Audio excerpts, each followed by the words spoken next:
बिस्मिल्लाहिर्रहमानिर्रहीम। अस्सलाम वालेकुम। प्रोग्राम इख्तिलाफ राय के साथ में इफ्तार काज़मी। क्या इमरान ख़ान हैकर्स के जाल में उलझ गए हैं या फिर उन्हें हुकूमत ने घेर लिया है? उनकी गिरफ़्तारी की तैयारियां की जा रही हैं।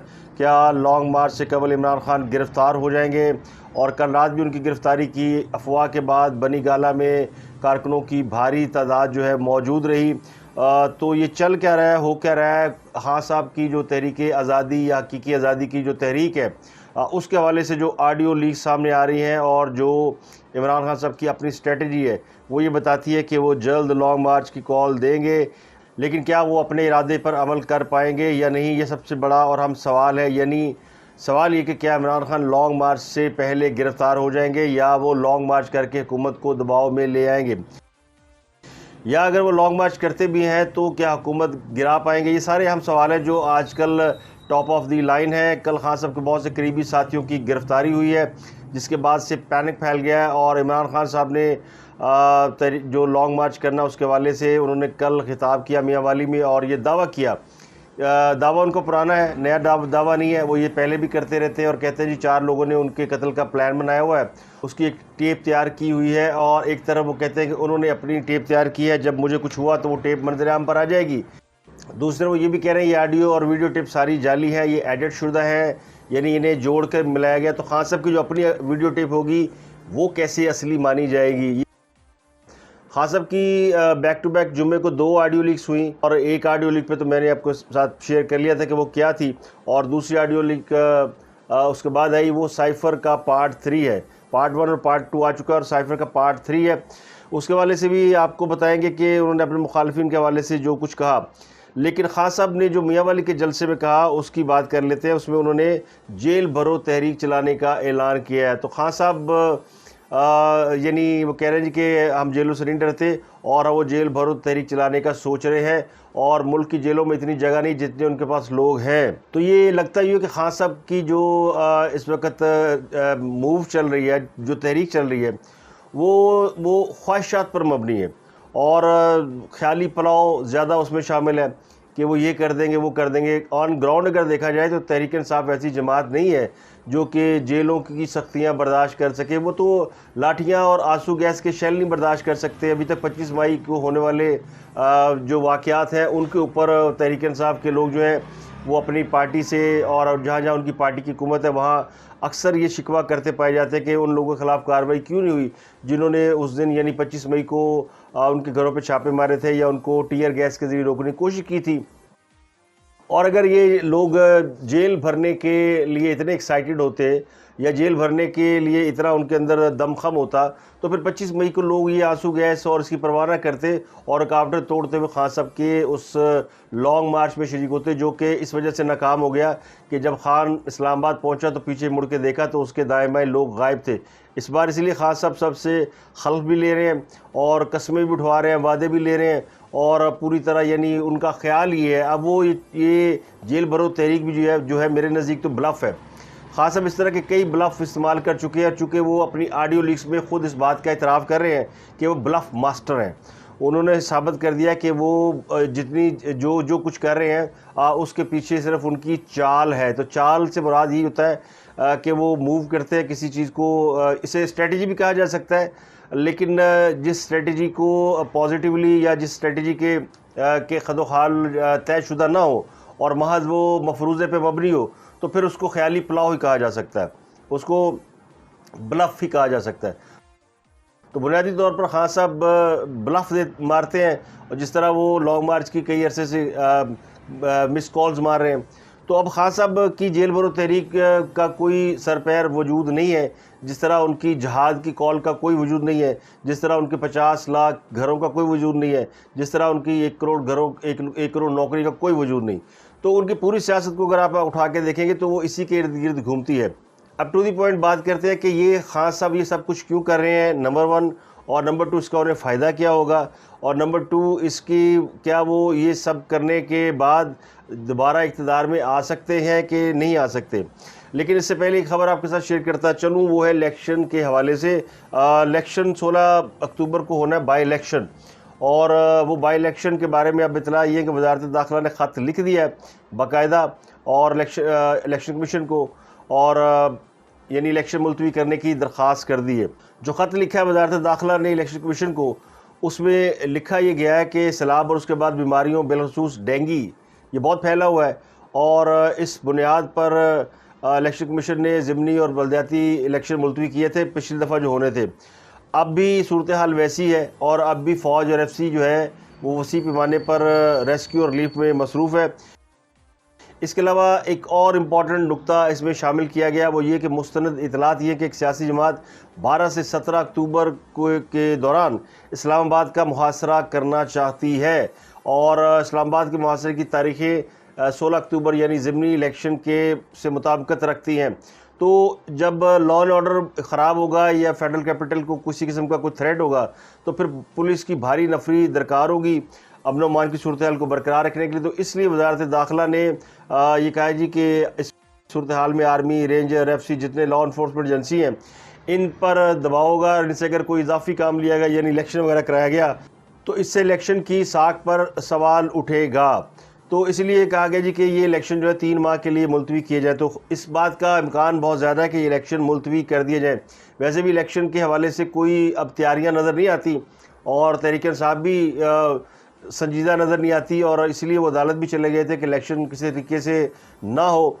जो PTI के 10 अरकान इस्लामाबाद हाई कोर्ट गए थे कि जी उनके इस्तीफ़े मंजूर ना किए जाए, ये वही अरकान है जिनकी खाली नशिस्तों पर इलेक्शन होने हैं।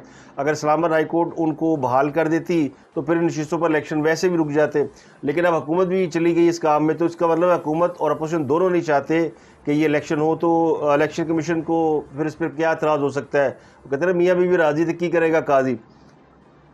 इलेक्शन अब यानी मुमकिन है कि वो नहीं होंगे, क्योंकि इससे पहले बहुत कुछ हो सकता है। इससे पहले क्या कुछ हो सकता है वो मैंने आपको बताया ही है कि जो इतलात हैं वो ये कि जो फॉरेन फंडिंग केस है इसमें खान साहब के ऊपर एक बड़ा मुकदमा दर्ज हो रहा है, और इस मुकदमे के बाद उनकी गिरफ़्तारी जो है उसकी भी इतलात है। वज़ारत दाखिला ने और हुकूमत ने क्लियरेंस दे दी है, और लगता ही हो कि शहबाज शरीफ हुकूमत ने बिलाखिर ये फ़ैसला कर लिया कि इमरान खान साहब से 2-2 हाथ किए जाएँ। बड़े अरसे से उनको छोड़ा हुआ है, और अब उनको बिल्कुल रू रियायत नहीं दी जाएगी। तो जितने इदारे हैं वो मुतहरक है। कल खान साहब का जो करीबी साथी थे वो पकड़े गए, यानी जिन्होंने लॉन्ग मार्च के लिए फ़ंड प्रोवाइड करने हैं। ये तो ममनूआ फंडिंग तो केस अपनी जगह पर है ना, लेकिन मैं आपको अंदर की बात बता रहा हूँ कि ये वो ATM मशीनें हैं खान साहब की जो मंजर आम पर नहीं है। जितने लोग पकड़े गए हैं, सेनेटर सैफुल्लाह न्याजी, तारिक शफ़ी और हामिद जमा, ये बैक एंड पे बैठते हैं। ये वो है जो फाइनेंशियल मैनेजमेंट करते हैं। जल्द से जुलूस जितने खान साहब के हो रहे हैं ना, ये उनको जो पैसा बाहर से आ रहा है, जो खैरात के नाम पर आ रहा है, जो एहतियात के नाम पर वसूल कर रहे हैं, उनसे ये अपने जल्द से जुलूस ये सारे मैनेज करते हैं। ये इंसाफ वेलफेयर ट्रस्ट बना हुआ है, यानी ये कोई सियासी जमात तो नहीं है। वेलफेयर ट्रस्ट का मतलब है लोगों के फलाई काम करना। तो उसके नाम पे जो फ़ंड्स हासिल किए जाते हैं, उन फ़ंड्स को बुनियादी तौर पर फलाई कामों में लगाने के लिए, जैसे शौकत खानम और इस तरह के जो खान साहब ने मॉडल बनाए हुए हैं, वो भी वो कहते हैं ना हाथी के दांत खाने के और दिखाने के और, वो इदारे काम कर रहे हैं, इसमें कोई शक नहीं। लेकिन वो दिखाने के लिए उससे वो खान साहब की जो सारी जो वो कहते हैं अंडरवर्ल्ड जैसे काम करता है। अंडरवर्ल्ड के बज़ाहिर कारोबार कुछ और होते हैं ऊपर, लेकिन नीचे जराइम की एक दुनिया चल रही होती है। ये बिल्कुल ये पॉलिटिकल अंडरवर्ल्ड है, और जिसमें खान साहब ने दिखाने के लिए अपने कुछ मॉडल रखे हुए हैं, जिनको वो बुनियाद बनाते हैं कि देखिए दुनिया का वाहिद हॉस्पिटल, दुनिया का सबसे सस्ता हॉस्पिटल। बेशक ये ऐसे प्रोजेक्ट हैं, लेकिन इनके जो पीछे चल रही है वो एक घिनौनी और भयानक तस्वीर है। और तस्वीर ये कि अब यानी इस मुल्क पर कब्ज़े की जंग है। अब इस मुल्क पर कब्ज़े की जंग क्या है, और ये इसमें कितने लोगों की ये जंग है? क्या ये पूरे पाकिस्तान के अवाम की जंग है? क्या पूरे पाकिस्तान हकीकी आज़ादी के लिए लड़ रहा है? हमने 1947 में आज़ादी हासिल कर ली थी, अंग्रेज़ों से भी, हिंदुओं से भी, और एक आज़ाद मुल्क बना लिया। अल्हम्दुलिल्लाह हम सब आज़ाद मुल्क में रहते हैं। हुकूमतों की पॉलिसियाँ गलत हो सकती हैं, सही हो सकती हैं। हमारे बहुत से फ़ैसले हुक्मरानों के गलत हो सकते हैं। पराई जंग में कूदने की गलती हम कर सकते हैं, और पराई जंग हम पे मुसल्लत हो सकती है और हम मुज़ाहमत नहीं कर सकते। तो ये सारी चीज़ें हम हो सकती हैं, ये बड़े मुल्कों के साथ होती हैं। तो हमेशा आप देखेंगे तो कई ममालिक जो है वो आपके सामने दुनिया में वो अप्स एंड डाउन्स के से गुजरते गुजरते इंडिया हमारे साथ ही आज़ाद हुआ था, लेकिन उसकी तरक्की गुज़श्ता कोई 8-10 साल में हुई है। इससे पहले इंडिया में तरक्की नहीं हुई थी। तो ये 8-10 साल हमारे चूँकि किसी और तरह से गुजरे हैं। हम भी उसी पटड़ी पे थे, लेकिन अचानक हमारी पटड़ी जो है वो काट दी गई। तो ये बहस अलग है कि पाकिस्तान की तरक्की क्यों रोकी गई। तो अब इसका मतलब ये नहीं कि हमको कैद है या हम आज़ाद नहीं है। अल्हम्दुलिल्लाह एक आइन हमारे मुल्क में है और पूरे मुल्क के अंदर सिस्टम है, पूरे पूरा निज़ाम है, पूरे इदारे काम कर रहे हैं। उनमें प्लस माइनसेस हैं। हम कंपेयर करें तो वो कंपेयर करने में हम बहुत सी चीज़ें जो है वो उनके ऊपर तनकीद कर सकते हैं। लेकिन ये जो पाकिस्तान के नाम पे अवाम को बेवकूफ़, ये अब अवाम को समझने की ज़रूरत है ना। लोग जो इमरान खान साहब को या नवाज शरीफ को या किसी और को जिसके भी पॉलिटिकल जमात के करीब हैं, सबको ये देखना पड़ेगा कि उनके मकासद क्या है। क्या ये मुल्क की जंग हो रही है? क्या ये जो कुछ हो रहा है ये ज़ात की जंग हो रही है? ये कोई किरदार की जंग है? या कोई ख़ास तो कहते हैं मैं पाकिस्तान की बका की जंग लड़ रहा हूँ, लेकिन जो कुछ वो कर रहे हैं इसमें पाकिस्तान का कौन सा मुफाद है? अगर एक शख्स पाकिस्तान की पॉलिटिकल सिचुएशन को ख़राब कर रहा है और वो इसरार कर रहा है कि जी मुझे इक़्तिदार में वापस लाएं और जो इक़्तिदार में आ गया उनको निकाल दिया जाए, तो वो दरअसल पाकिस्तान की इकॉनमी से खेल रहा है, पाकिस्तान के यानी पेट पे लात मार रहा है। तो इसमें हुब्बुल वतनी कहाँ से आ गई? और इसको बुनियाद बनाकर वो सिर्फ अपना इक़्तिदार चाहता है। तो दो बंदों की बुनियादी जंग है। एक वो कहते हैं जनाब उनकी जंग है जिनकी ख्वाहिश थी कि वो टॉप लेवल पे पहुंच जाए, और उनको अब इन अदर वर्ड कहा जाए कि ये वो है जिन्होंने खान साहब को इक़्तिदार में लाए थे, और फिर इन्होंने खान साहब के इक़्तिदार में रहने में मदद की। उनको जो लॉजिस्टिक्स चाहिए थी वो दी, और उनके मुखालफिन को डरा धमका के रखा, और फिर खान साहब की हुकूमत नहीं बनती थी, हुकूमत भी बनवाई। तो उनकी भी बका की जंग है। तो उनका भी अल्टीमेट गोल है कि वो अपने इदारे की टॉप सीट पर पहुंच जाए। खान साहब की अपनी बका की जंग है। और तीसरी जंग वो है कि जिन्होंने इसमें सारा फाइनेंशियल यानी फाइनेंस झोंका हुआ है, और वो उसमें मुल्क से बाहर भागे हुए हैं। एक बिजनेसमैन, एक जर्नैल और एक ऐसे सियासतदान की जंग है जिनकी बका इसमें है कि वो पाकिस्तान में जो निज़ाम है उसको तलपट कर दें और उस पर काबज़ हो जाए।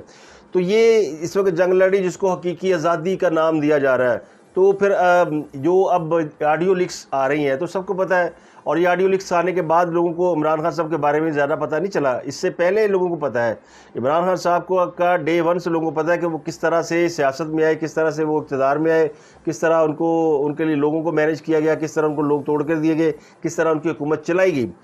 तो कोई नई बात तो किसी को पता नहीं है कि जो इमरान खान ने कोई नया काम किया। ये भी पता है कि वो साजिशें करते हैं। वो जब क्रिकेट टीम में थे तब भी साजिशें करते थे। उनकी जगह पर किसी और को कप्तान बनाया गया था तो पूरी टीम लेकर लागू हो गए थे। तो उनकी साजिशें कोई नई नहीं है कि वो नई साजिशें करते हैं। अभी उनके ऊपर हुकूमत ने ना क्रैकडाउन किया, ना उनकी जमात तोड़ी गई, ना उनके लोगों को तोड़ा गया।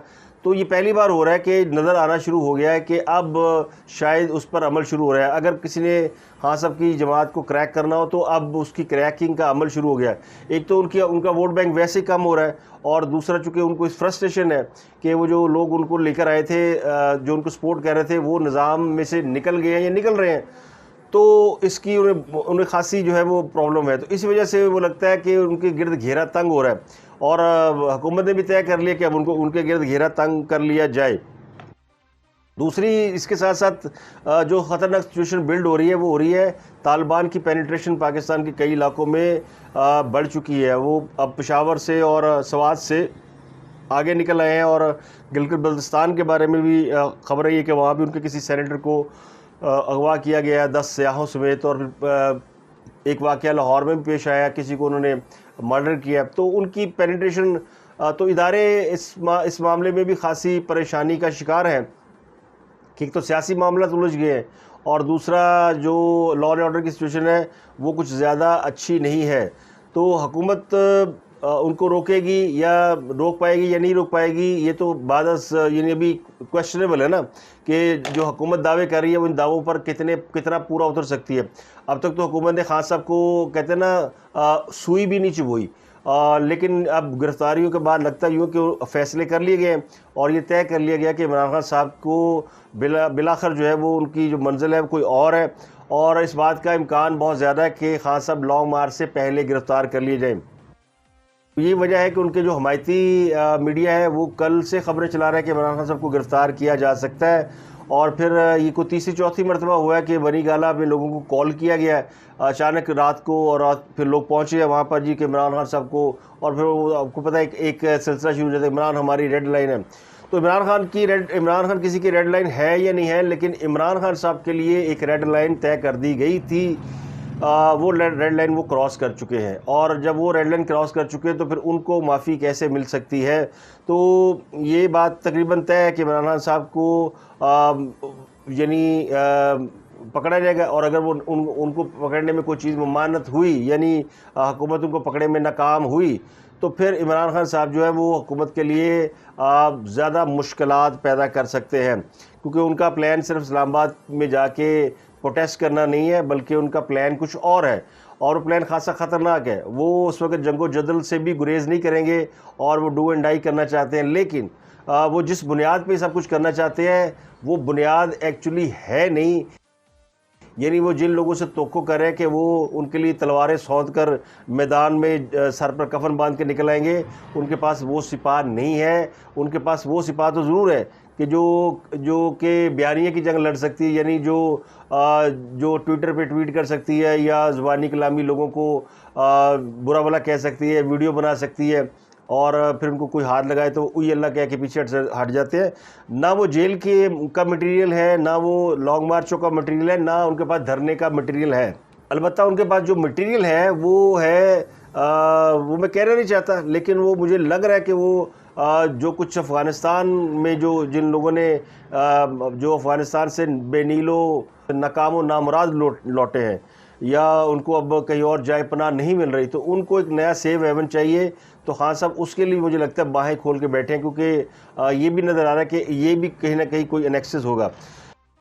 तो इमरान खान साहब की जो साइफ़र से मुतल्लिक तीसरी ऑडियो लीक है, वैसे ये चौथी है टोटल, और उसमें भी जो आप देखें तो उसमें असद उमर मौजूद है, जो ये कहते हैं कि एक और चीज़ है हाइंडसाइट, ये जो हम कर रहे हैं ना लेटर वाला, ये हफ़्ता 10 दिन पहले हमें शुरू कर देना चाहिए था।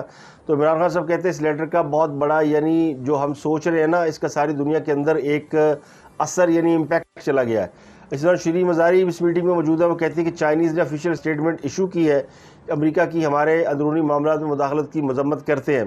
तो इमरान खान कहते हैं कि हिकमत अमली ये है कि पब्लिक हमारे साथ बैठी है। अब पब्लिक के प्रेशर से हम ये चाहते हैं कि जो भी ब्रांड करना ना, यानी मीर जाफ़र और मीर सादक, आपको लोगों को स्पून फीड करना है। मतलब ये कि जो मुखालफिन है उनको आपने मीर जाफ़र और मीर सादक के नाम पर जो है वो उनको टाइटल देना है। एक और चीज़ है, मैं हाइंडसाइट में ना, ये जो हम अब कर रहे हैं ना ये लेटर वाला, ये जरा हफ्ता 10 दिन पहले इस लेटर का बहुत बड़ा, यानी जो हम सोच रहे हैं ना, इसका सारी दुनिया के अंदर इम्पैक्ट चला गया इस लेटर। चाइनीज ने ऑफिशियल स्टेटमेंट इशू की है, I sent you that condemning the US for interfering in internal but strategy ये है कि पब्लिक तो हमारे साथ बैठी है। अब पब्लिक के प्रेशर से वी वांट कि ये संडे को इस तरह का हाइट पे प्रेशर हो कि जो भी जाएगा वहां असेंबली में वोट देने के लिए उसके, यानी वो ब्रांडेड हो फॉर लाइफ। लेकिन जो आज आपने ब्रांड करना ना मीर जाफर और मीर सादिक, देखो आपको लोगों को स्पून फीड करना है, लोगों आगे क्या है, माइंड ऑलरेडी फर्टाइल ग्राउंड बनी हुई है इस वक्त के उनको आप फीड करने के लिए। तो ये साइफ़र की तीसरी ऑडियो लीक है। बुनियादी तौर पर जुमे को ये 2 ऑडियो लीक्स जारी हुई, और जिनमें ये नज़र आ रहा है कि खान साहब जो है वो बुनियादी तौर पर बहुत सी चालें बाकायदा चल रहे हैं, बहुत सी मूव्स कर रहे हैं जिनकी कोई बुनियाद नहीं है, और वो इसको सच और झूठ खुद भी कह रहे हैं कि इससे कोई फ़र्क नहीं पड़ता, क्योंकि उनका बुनियादी मकसद इक़्तिदार का असूल है। तो इक़्तिदार की तरफ जो है उनको जाने के लिए अगर कुछ भी करना पड़ता है तो वो करने के लिए तैयार है। तो ये ऑडियो लीक्स से उनको खासा डेंट पहुँचा है। तो धरने से कबल ऑडियो लीक्स के मंजर आम पर आने से इमरान खान साहब के वो जो रियासत मदीना के सदाकत और अमानत के ज़रिए असूल थे, उनके बारे में तो सवाल उठ चुके हैं। और वैसे जुम्मे का दिन हमेशा अपोजिशन पर भारी होता है। अपोजिशन में मुस्लिम लीग नून हो तब भी उनके लिए भारी होता था, अब अपोजिशन में इमरान खान साहब हैं तो उनके लिए भी भारी है। और अब उनकी जो सियासी साख है, इस ऑडियो लीक ने पहली बार उसके ऊपर बड़ी यानी ठीक ठाक उसके ऊपर अटैक किया है। और ख़ास अब चूँकि इस वक्त मुल्क दौरे कर रहे हैं और इन दौरों में फिर उनको इस सवालों का जवाब देना पड़ता है। तो जो साइफ़र की यानी ऑडियो की हैट्रिक हुई है, उससे उनका जो इम्पोर्टेंट हुकूमत है उनका बयानिया वो तो दम तोड़ गया। अब जो गिरफ्तारियाँ कल हुई हैं उसके जवाब में कुछ ना कुछ तो उन्होंने करना था। तो उन्होंने एक जो इस्लामाबाद के आईजी हैं उनको पंजाब के महकमा एंटी करप्शन ने जारी कर दिया है नोटिस। आईजी इस्लामाबाद नासिर अकबर खान को पंजाब के एंटी करप्शन डिपार्टमेंट ने उनको नोटिस जारी किया है और उनको करप्शन की तहकीकात के लिए बुला लिया। उन पर इल्ज़ाम लगाया गया कि सेफ सिटी प्रोजेक्ट के हेड थे, तो उनको उस प्रोजेक्ट में यानी करप्शन की तहकीकात के लिए बुलाया गया। यानी इस्लामाबाद पुलिस के ऊपर उनके सरबराह को बुलाकर पंजाब हुकूमत दबाव डालना चाहती है। इस्लामाबाद पुलिस इस वक्त जो है वो खासी उनकी इमरान खान से यानी चल रही है। तो खान साहब ने अपने जलसों में इस्लामाबाद पुलिस के आईजी को ललकारा भी था और जिसमें उन्होंने मजिस्ट्रेट साहिबा को भी ललकारा था और बाद में फिर ना कर और माफ़ी मांग ली। तो आईजी इस्लामाबाद को अब पंजाब हुकूमत के ज़रिए लगाम डालने की कोशिश की जा रही है, इसलिए उनको एंटी करप्शन के महकमे से नोटिस जारी कराया गया। ज़ाहिर है इसमें उन्होंने भी पेश नहीं होना। खास साहब बहुत सी वो कहते हैं चालें चल रहे हैं। एक बात यानी ज़ेन नशीन कर लें कि जो कुछ इमरान खान साहब कर रहे हैं उसमें कहीं भी मुल्क की मफाद की बात नहीं हो रही। अगर देखा जाए तो मुल्क इस वक्त जिन खतरात से दो चार है उनमें दो बड़े ख़तरे हैं। एक इकॉनमी का ख़तरा है और दूसरा लॉ एंड ऑर्डर की सिचुएशन है। जो आपके फॉरेन रिलेशनशिप हैं वो काफ़ी हद तक जो है वो रिस्टोर हो चुके हैं और काफ़ी हद तक उन पर काबू पाया गया। ये भी बड़ा एक यानी प्रॉब्लम था कि जी फॉरेन जो मामला था वो नहीं, और इकॉनमी भी बेहतर सूरत हाल की जानिब जा रही है। और बहुत सारा यानी जो पाकिस्तान के अंदर एक इन्फ्लेशन आया हुआ था और डॉलर्स और बाकी चीज़ें इमोशन कुछ बेहतर हो रही है। तो अगर इन चीज़ों को टाइम मिल जाए, 5-6 महीने का भी टाइम मिल जाए तो चीज़ें स्टेबल हो जाएंगी। लेकिन अगर खान साहब उनको स्टेबल नहीं होने दे रहे तो फिर इसी से अंदाज़ा आप लगा लें कि कौन जो है वो राइट पे है कौन रॉन्ग पे है। इसका फ़ैसला आप खुद कर लें। तो अब तक के लिए इजाज़त दें। आपसे मुलाकात होती है अगले व्लॉग में। अपना गिरदनवा के लोगों का बहुत ख्याल रखें।